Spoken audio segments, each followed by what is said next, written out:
India এবং ইসরায়েলের ভিতরে গত 10-12 বছরে আপনার defence military cooperation strategic relationship এগুলো ব্যাপক মাত্রায় বেড়েছে এবং ইন্ডিয়া ইসরায়েল মিলে কিন্তু এইবার সাইপ্রাসের ক্যান্ডিডেটের জন্য কাজ করেছে যে যুদ্ধে হেরে গেলে নেতানিয়াহু পালাবে কোথায়, তখন বলা হয় যে এটা সাইপ্রাসে পালাবে সে। এই জিহাদ ব্যবসা বলেন আর হচ্ছে জঙ্গি বয়ান বলেন, দুইটার কোনোটা ফাংশন করবে না। একটা বিষয় হচ্ছে যে আপনার ইন্ডিয়া এবং ইসরায়েলের ভিতরে গত 10 বছরে পার্টিকুলারলি মোদি ক্ষমতায় আসার পর থেকে 10-12 বছরে আপনার defence military cooperation strategic relationship এগুলো ব্যাপক মাত্রায় বেড়েছে এবং কংগ্রেসের যে একটা গ্লোবাল পলিটিক্যাল পজিশন ছিল, ধরেন প্রো প্যালেস্টাইনের স্ট্রাগলের পক্ষে থাকা, জাতিসংঘ থেকে সব জায়গা থেকে সেই পজিশন থেকে সরে আসছে এবং ইন্ডিয়া ইসরায়েল মিলে কিন্তু এইবার সাইপ্রাসের ক্যান্ডিডেটের জন্য কাজ করেছে। আমাদের যেখানে ক্যান্ডিডেট ডক্টর খলিলুর রহমান জিতলেন, বিকল্প ছিল কিন্তু সাইপ্রাসের ক্যান্ডিডেট। এবং আপনার মনে থাকার কথা যে সাইপ্রাসের ক্যান্ডিডেটের জন্য সাইপ্রাসের প্রাইম মিনিস্টার ইন্ডিয়াতে আসছেন নির্বাচনের আগে, ওই ভোটের আগে। আবার মোদি তার কয়েকদিন আগে সাইপ্রাসে গিয়েছিল এবং সাইপ্রাসকে হলো সেকেন্ড ইসরায়েল বলে। জায়নিস্টদের মানে ওই ইসরায়েলি মিডিয়াতে যখন কার্টুন করে যে যুদ্ধে হেরে গেলে নেতানিয়াহু পালাবে কোথায়, তখন বলা হয় যে এটা সাইপ্রাসে পালাবে সে, তার পালানোর ওখানে জায়গা আছে। তাহলে সেই রিলেশনশিপের জায়গায় আমরা দেখেছি পাকিস্তান বর্ডারে খুব সিরিয়াস সার্ভেলেন্স ইকুইপমেন্ট ইসরায়েল দিয়েছে এবং আমাদের বর্ডারেও বিভিন্ন জায়গাতে ইসরায়েল এই সার্ভেলেন্স ইকুইপমেন্ট দিচ্ছে, যেটা ভারত ব্যবহার করতেছে অ্যাক্টিভলি। এবং এই সম্পর্কটার কারণে যেটা হচ্ছে, কারণ বিজেপির যে হিন্দুত্ববাদী রাজনীতি, অখণ্ড ভারতের যে ফ্যাসিবাদ, কল্পিত রাষ্ট্র প্রকল্প, এবং ইসরায়েলেরও যে বৃহত্তর ইসরায়েল রাষ্ট্র, গ্রেটার ইসরায়েল প্রজেক্ট, সেই নীল নদী থেকে শুরু করে একেবারে ভূমধ্য সাগর পর্যন্ত পুরোটা 7টা মুসলিম দেশের ভূখণ্ড মিলায় তার যে বৃহত্তর রাষ্ট্র প্রকল্প, এগুলো একই রকম ফ্যাসিবাদ, মানে একই রকম কল্পিত রাষ্ট্র যেগুলো পৃথিবীতে কখনো ছিল না বাস্তবে।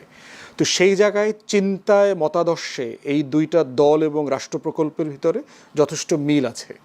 এখন দেখেন অ্যাম্বাসেডার, এই যে ইসরায়েলের অ্যাম্বাসেডার যে হামাস নিয়ে কথা বলল, হামাস কিন্তু পলিসি ওয়াইজ সে ফিলিস্তিনের বাইরে কোথাও অপারেট করে না, এটা তার দলীয় পলিসি, এর বাইরে সে কোথাও অপারেট করে না। হামাসের যারা আপনার লোকজন আছে, কমান্ডার, তারা বিভিন্ন দেশে থাকে, লুকায় থাকে। হামাসের যারা ওয়েল উইশার আছে, হামাসের যারা পলিটিক্যাল উইংয়ের সদস্যরা আছে, বিভিন্ন দেশে তারা থাকেন, কিন্তু তারা কোনো দেশে অপারেশন করেন না, এটা তাদের পলিসির এগেনস্টে। অতএব এই কথাগুলো বলা হচ্ছে 2004, 5, 6 সালের দিকে আমরা দেখেছি যে বাংলাদেশের গণমাধ্যমে ভারতে যেভাবে একটা জঙ্গি রাষ্ট্র বিএনপি জামাতের সরকারের মধ্য দিয়ে মৌলবাদের উত্থান হচ্ছে। আপনার মনে থাকার কথা যে মনমোহন সিংয়ের প্রাইম মিনিস্টারের ওয়েবসাইটে 25% পর্যন্ত বলা হচ্ছে জামাতের ভোট ব্যাংক 25% পর্যন্ত হয়ে গেছে, এটা টলারেট করা যাবে কি যাবে না। এই প্রসঙ্গে দেখলাম পরবর্তীতে হুজি তৈরি হইল, জঙ্গিবাদ, 64 জেলা আপনার বোমা বিস্ফোরণ, তারপরে বাংলা ভাই, আব্দুর রহমানের নাটক, যারা নিজেরা হচ্ছে আবার সব আওয়ামী লীগের নেতাকর্মীর আত্মীয়।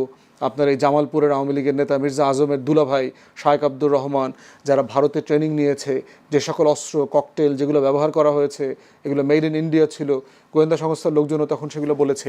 একই ন্যারেটিভ বিল্ড করবার চেষ্টা করা হচ্ছে, যেহেতু এখানে আওয়ামী লীগ মতো so called progressive secular liberal political force নাই, এটা ওয়ার্ক করবে না। এই জিহাদ ব্যবসা বলেন আর হচ্ছে জঙ্গি বয়ান বলেন, দুইটার কোনোটা ফাংশন করবে না। যেটা জরুরি সেটা হচ্ছে গোয়েন্দা সংস্থার মাধ্যমে সিরিয়াসলি বোঝা দরকার যে আসলে এর পিছনে কি একটা ইনোসেন্ট একটা ধর্মীয় মূল্যবোধ কাজ করেছে, যে ঠিক আছে সবাই আর্জেন্টিনা ব্রাজিল সবাই খেলা নিয়ে ব্যস্ত, আমরা একটু ধর্মীয় প্রচারণা করি, এইটা না এর পিছনে আসলে কোনো বয়ানের রাজনীতি, কোনো সংগঠন কাজ করতেছে কিনা যারা বাংলাদেশকে ছোট করতে চায়। জি, অসংখ্য ধন্যবাদ মাসুদ কামাল। চীনে প্রস্তাব আছে, বাংলাদেশ মিয়ানমার চীন অর্থনৈতিক করিডোরের প্রস্তাব।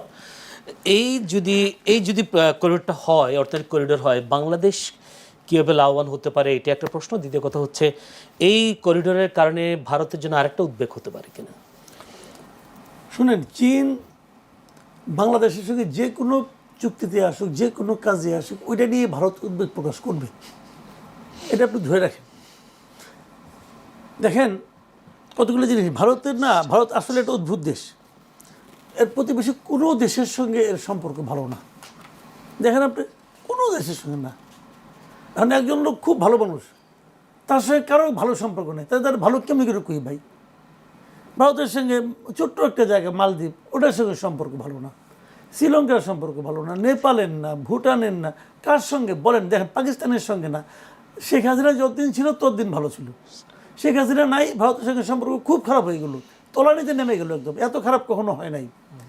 ঠিক আছে, ভালো কথা। তারপরে বেগম খালেদা জিয়া মারা গেলেন যখন, তখন জয়শঙ্কর নিজে চলে আসলেন। তো আমরা ভাবলাম তাহলে এবার বোধ হয় তাহলে এই সরকার যদি বিএনপি ক্ষমতায় আসে তাহলে ভালো সম্পর্ক হবে। যখন বিএনপি ক্ষমতায় আসলো, ক্ষমতা গ্রহণ করলো, ওই দিন তাদের স্পিকার চলে আসলেন, সবাই আসলেন, তো ভালো। বাংলাদেশে নতুন সরকার দায়িত্ব নেওয়ার পর পররাষ্ট্রমন্ত্রীকে ভারতে প্রথম পাঠাইলো, পররাষ্ট্রমন্ত্রী প্রথম সফর ভারতে করলো, ভালো। সম্পর্ক কি ভালো হয়েছিল? সম্পর্ক কি উন্নত হয়েছিল? ইউনূসের আমলে যা ছিল তাই ছিল। কবে কিছুটা উন্নতি হলো? যখন নাকি তারেক রহমান মালয়েশিয়া হয়ে চীনে গেলেন। যখন চীনে গেলেন তখন ওনার হাই কমিশনার বলে যে 28 তারিখ থেকে ট্যুরিস্ট ভিসা দিবে। তাহলে এখান থেকে আমরা কী শিক্ষা নিলাম? শিক্ষা নিলাম হলো, যতই তারে আমরা হাত কষলে তার সামনে তেল দিয়ে কাজ হবে না। যখন তার সঙ্গে আমি এমন কিছু করি যে তার স্বার্থে আঘাত আনতে পারে, আমি যখন চীনের কাছে গেছি তখন সে আতঙ্ক বোধ করছে, আরে চীনের কাছে তো চলে গেলো, তখন সে এটা দিব ওটা দিব ওটা তুমি করতেছে। হিসাবটা ভাই ওই জায়গায় আপনাকে এখন বুঝতে হবে যে এক একজন এক মানে যে দেবতার যে ভোগ, বুঝছেন? কেউ হয়তো প্রশংসা করলে খুশি হয়, কেউ হয়তো ধমক দিলে খুশি হয়। এখন এটা আমাদের সরকার যদি বুঝে সে অনুযায়ী কাজ করবে। দেখেন, এই আলোচনাগুলো কিন্তু পুরাতন। এশিয়ান হাইওয়ে নেটওয়ার্কের ব্যাপারে আমার মনে আছে যে আমরা ছোটবেলা থেকে আলোচনাগুলো শুনেছি, এবং সেই আলোচনাতে কিন্তু ইন্ডিয়া, চায়না, বার্মা সবাই ছিল, থাইল্যান্ড, আপনার ফিলিপিন, এই পুরো সাউথ ইস্ট এশিয়া মিলায়ে এক নেটওয়ার্ক করা যায় কিনা। কিন্তু ভারতের এবং চীনের সম্পর্কের বৈরিতা যেটা করেছে, এই কোনো প্রজেক্টই সাকসেসফুল হতে দিচ্ছে না।